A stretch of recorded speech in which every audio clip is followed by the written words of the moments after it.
Hi friends, ഇന്ന് ഞാനൊരു കസ്റ്റമർക്ക് വേണ്ടി ചെയ്തിരിക്കുന്നത് ഒരു പവർ ആംപ്ലിഫയർ ആണ്. ഇത് നമ്മളൊരു കാറിലേക്ക് വേണ്ടിയിട്ടാണ് ചെയ്തിരിക്കുന്നത്.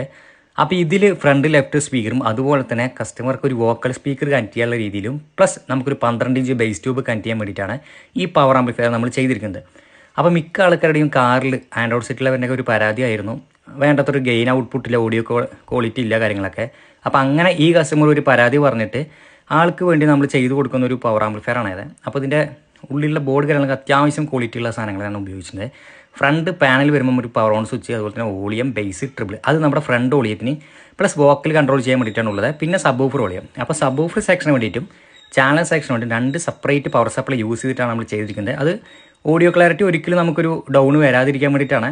സബ് വൂഫറിന് വേണ്ടി 10 ആംപിയർ പവർ സപ്ലൈയും ചാനൽ പ്ലസ് വോക്കലിന് വേണ്ടി 8 ആംപിയറിൻ്റെ പവർ സപ്ലൈ ഉപയോഗിച്ചിട്ടാണ് ചെയ്തിരിക്കുന്നത്. അതുപോലെ തന്നെ സബ് പ്രിയും മഹാരാജൻ്റെ ഒരു ജിടെക്കിൻ്റെ BT ബോർഡ്, ബിസ്മി ഓഡിയോസിൻ്റെ 4 ട്രാൻസിസ്റ്റർ BTL മോണോ ബോർഡും പിന്നെ ബിസ്മി ഓഡിയോസിൻ്റെ തന്നെ STK വിത്ത് 52001943ൻ്റെ ട്രാൻസിസ്റ്റർ ബേസ്ഡ് ആയ 2.1 ബോർഡ് ഉപയോഗിച്ചിട്ടാണ് നമ്മൾ വോക്കലും പ്ലസ് ഫ്രണ്ട് ലെഫ്റ്റ് ചാനലും എടുത്തിട്ടുണ്ട്.